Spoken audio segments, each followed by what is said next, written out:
بسم اللہ الرحمن الرحیم۔ دعا جو آخر عشرے میں ہر رات میں پڑھی جاتی، اس دعا کا حوالہ بھی اور یہ بھی یاد دلا دوں کہ بہرحال یہاں کے انتظامی معاملات میں اعتکاف اتنا آسان نہیں رہا۔ جب سے مسائل پیدا ہوئے اسلام دشمن طاقتوں کے حوالے سے، تو اعتکاف ایک مشکل عمل ہو گیا، ورنہ یہ موسم اعتکاف، اور موسم اعتکاف کا مطلب کہ سرکار ختمیہ مرتبہ صلی اللہ علیہ وآلہ وسلم اللہ کے رسول آخر عشرے میں اپنے بستر کو سمیٹنے کا حکم دے دیا کرتے تھے، بستر لپیٹ دیا جائے۔ اب یہ 10 راتیں پیغمبر سوتے نہیں تھے، یعنی بستر آپ کا بستر ہی نہیں تھا، تو یہ 10 راتیں اعتکاف نہیں ہے تو کیا ہوا؟ اعتکاف شرعی نہیں ہے، اعتکاف عرفی تو ہو سکتا ہے۔ آپ کا مسجد میں آ کر مجلس کے لیے بیٹھنا، آپ کا مسجد میں آ کر تلاوت قرآن کے لیے بیٹھنا، اللبس فی المسجد، اعتکاف کی ایک تعریف، رکنا شرعی تعریف، مسجد میں رکنا، اس کی شرائط نہیں ہے کہ 3 دن کے لیے کیا جائے، نہیں ہو پا رہی آپ سے تو ٹھیک ہے، جتنی دیر صحیح۔ اللہ کے رسول کا فرمان ہے، مومن مسجد میں ایسے رہتا ہے جیسے مچھلی پانی میں رہتی ہے، اور منافق مسجد میں ایسے رہتا ہے جیسے پرندہ جال میں رہتا ہے۔ اور میری اور آپ کی کیفیت کیا ہونی چاہیے کہ جتنا موقع میسر ہو، ولو 1 گھنٹہ نہ صحیح، آدھا گھنٹہ ہی صحیح، مگر جب مسجد میں آ کر بیٹھیں تو سکون کی حالت میں بیٹھیں، مضطرب نہ بیٹھیں کہ پہلو بدلیں کہ کب باہر نکلنا۔ صلوات پڑھیں محمد و آل محمد۔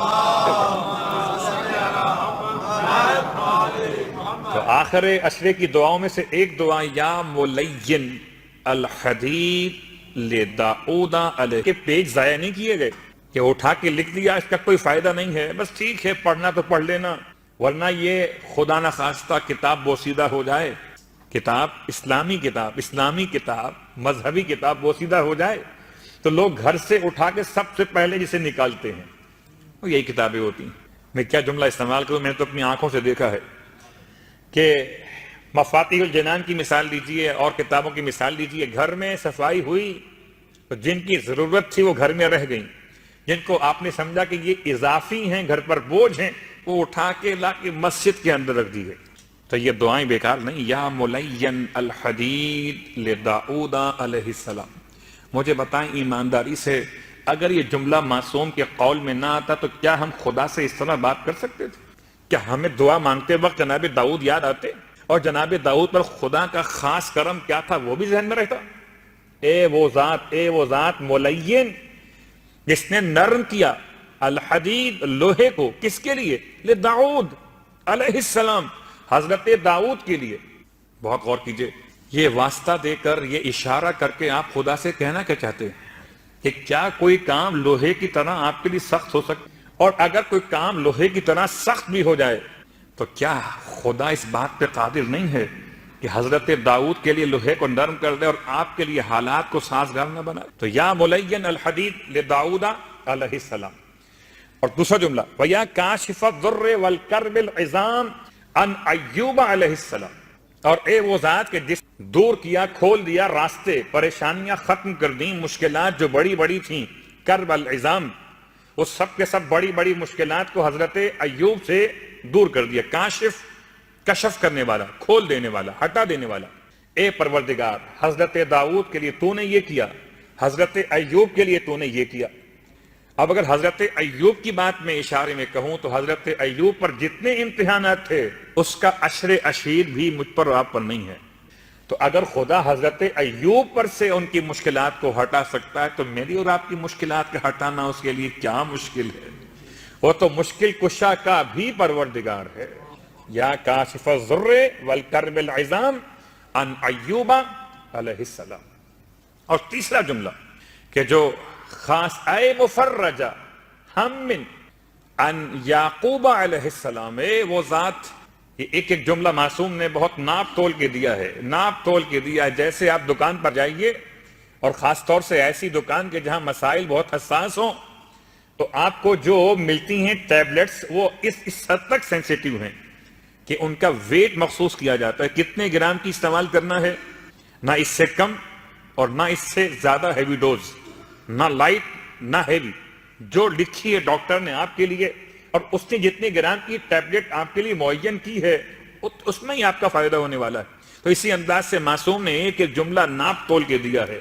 1,24,000 انبیاء میں سے جس کا نام معصوم نے دعا کے لیے خدا کی بارگاہ میں مخصوص کیا، کچھ تو سوچ کر کیا ہوگا. ورنہ حضرت آدم علیہ السلام نبی نہیں ہیں، کہ حضرت ابراہیم علیہ السلام پیغمبر نہیں ہیں، لیکن معصوم نے 4 انبیاء کا تذکرہ کیا. ایک حضرت داؤد علیہ السلام، ایک حضرت ایوب علیہ السلام، جناب یعقوب علیہ السلام، تیسرے پیغمبر. اے پروردگار وہ مفرج کہتے ہیں وہی جو لفظ آپ کہتے ہیں اجل فرجہم، فرج مانے کشادگی. اے وہ پروردگار جس نے حضرت یعقوب کے لیے کشادگی کا ماحول بنایا. مفرج امن، جبکہ ان کے جو اوپر مصائب تھے وہ اتنے شدید تھے کہ 12 بیٹوں میں سے ایک بیٹا نگاہوں سے ایسے اوجھل ہوا کہ روتے روتے آنکھوں کی بینائی چلی گئی. تو کس نے بینائی کو واپس پلٹایا؟ کس نے حضرت یوسف کے کرتے کو آپ تک پہنچایا؟ اور کس کی خوشبو کو پا کر آپ کی بینائی واپس لوٹائی؟ کیا پروردگار میرے اور آپ کے لیے یہ مشکلات ختم نہیں کر سکتا؟ آپ اگر تھک گئے ہیں، آپ اگر مصائب میں آ کر پریشان ہو گئے تو یاد جناب یعقوب کو کیجئے. اگر حضرت یعقوب کے بیٹے خدا واپس پلٹا سکتا ہے، بعد میں 2 ہو گئے تھے، اسے پلٹائے تو میری اور آپ کی اولاد کی تربیت کے لیے خدا میرے اور آپ کے لیے مسائل کو آسان کر سکتا ہے. آپ ہمت تو کیجئے. اور چوتھا جملہ چوتھے انبیاء کے حوالے سے، اے منفسہ غم ان یوسف علیہ السلام، اے پروردگار وہ کہ جس نے حضرت یوسف علیہ السلام کے غموں میں انہیں وہ صلاحیت دی کہ سانس لینے قابل ہو گئے. گویا اتنے شدید غم تھے کہ حضرت یوسف علیہ السلام کنویں میں گرے ہوئے ہیں. کون نکالے گا آپ کو؟ اگر کیسے نجات ہوگی؟ اگر کوئی مومن سمجھتا ہے کہ میں مصائب کے کنویں کے اندر گر گیا ہوں، تو جو خدا حضرت یوسف کو نکال سکتا ہے وہ خدا مجھے اور آپ کو بھی نکال سکتا ہے. مگر دعا مانگنی کیسے ہے؟ یہ 4 انبیاء کا حوالہ دیا، پھر کہا صلی علی محمد و آل محمد. ان 4 انبیاء کے حوالے کے بعد حضرت داؤد علیہ السلام ہوں، جناب ایوب ہوں، یعقوب و یوسف ہوں، ان 4 انبیاء کے حوالوں کے بعد 5واں کلمہ درود کا. پھر پروردگار سے کما انت اہلہ ان تصلی علیہم اجمعین. ایک جملہ استعمال کی جاتا ہے کہ رات کو سونے سے پہلے انسان کو چاہیے کہ تمام انبیاء کو اپنا شفیع قرار دے تب سو جائے. اور جب اللہ کے رسول کی بارگاہ میں یہ سوال جناب سید کونین نے کیا، پر بابا یہ بتائیے کہ کس طرح ممکن ہے کہ سارے انبیاء کو اپنے لیے شفیع قرار دیا جائے؟ تب اللہ کے رسول نے فرمایا بیٹی سارے انبیاء پر رات کو سونے سے پہلے درود پڑھ دیا کرو. جب تم ان سب پہ درود پڑھو گی تو انبیاء روز قیامت تمہارے شفیع قرار پائیں گے. اور بڑا احسان ہے انبیاء پہ درود پڑھنے کا طریقہ، ورنہ اگر 1,24,000 انبیاء پر درود پڑھا جاتا نام بنام تو رات تو ختم ہو جاتی. کیونکہ اتنے مشکل تلفظ ہیں ناموں کے، جو عبرانی زبان کے ہیں، سریانی زبان کے ہیں، تاکہ صرف عربی زبان کے.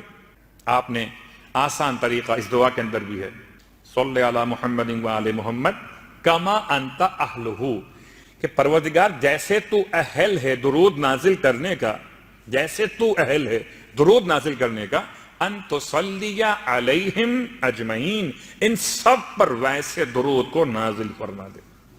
یعنی یہ سارے انبیاء کے جو نام لیے گئے ان پر بھی، اور واسطہ آل محمد کا تمام پر اس درود کو نازل فرما. کتنا درود؟ اس کا تو اہل ہے.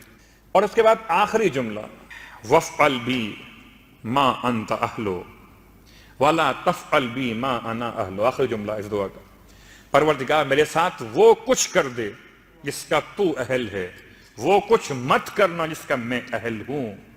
اب اپنے آپ کو دیکھیے اور پروردگار کی شان کو دیکھیے. وہ کس کا اہل ہے؟ وہ لطف و کرم کا اہل ہے. میں خطاؤں کا پتلا سہی، یا لطیف ارحم عبدک الضعیف. اور یہ دعا کے ساتھ آج کی جو نماز بیان کرنی ہے، یہ نماز سرکار ختمیہ مرتبہ صلی اللہ علیہ وآلہ وسلم کی بارگاہ مقدس اللہ کے رسول نے بیان کی. اس کا نماز کا نام کیا ہے؟ نماز کا نام ہے آتش جہنم سے نجات کی نماز. آتش جہنم سے نجات کی نماز. یہ نماز وہی پڑھ سکے گا اسے آتش جہنم سمجھ میں آ جائے. اور جب آتش جہنم سمجھ میں آئے گی تو پھر اس سے بچنے کی نماز بھی پڑھے گا. مثال میں آپ کو آسان کر دیتا ہوں کہ اگر انسان یہ خیال کرے کہ جہنم کیسا ہوگا، پتہ نہیں کیسا ہوگا، کتنا اس کا ٹیمپریچر ہوگا, گرمی کتنی ہوگی, آگ کیسی ہوگی, سب باتیں چھوڑ دے. اپنے کچن میں جا کر جہاں آگ روشن ہوتی ہے, تھوڑی دیر کے لیے صحیح اپنی چھوٹی انگلی کو ذرا آگ کے اندر آگے بڑھا کے دیکھے تو اندازہ ہوگا کتنی قوت برداشت مجھ میں ہے اور کتنی طاقت آگ کے اندر ہے. اور یہ آگ وہ جو 70 مرتبہ ٹھنڈی کی گئی تب جا کے دنیا کے لیے مفید قرار دی گئی. یہی آگ جو لگتی ہے تو چاہے کوئی بہت بڑا ٹاور ہی کیوں نہ ہو, جنگلات کیوں نہ ہو, بعض علاقے ایسے جہاں آگ لگی تو پورا علاقہ صاف ہو گیا, یہ آگ دنیا کی آگ ہے. تو قیامت میں جہنم کی آگ کیا ہوگی کہ جو انسان کو کس طرح جلائے گی, اگر یہ سمجھ میں آ جائے تو انسان کوشش کرے گا کہ وہ نماز بھی سمجھے. جو نماز اللہ کے رسول نے بیان کی, نماز بیان کس کے لیے کی ہے؟ ان کے لیے کی ہے کہ جنہیں جہنم میں جلنا ہی جلنا ہے. بیان کس کے لیے کی ہے؟ کہ جن کو جہنم سے بچانا خود ختم یہ مرتبہ چاہتے, اس لیے نماز بیان کر. صلوات پڑھیں محمد و آل محمد. اس نماز کی نیت کیا ہوگی؟ نماز کی نیت ہے آتش جہنم سے نجات کی نماز پڑھتا ہوں. جی نیت کر لیجیے آپ, کیونکہ نیت موضوع نہیں ہے قربتاً اللہ. ہر 2 رکعت میں الحمد کے بعد سورہ توحید 15 مرتبہ, اور سورہ توحید کے بعد سورہ ناس سورہ فلق 15 مرتبہ. سورہ ناس پہلے, فلق سے, اور ناس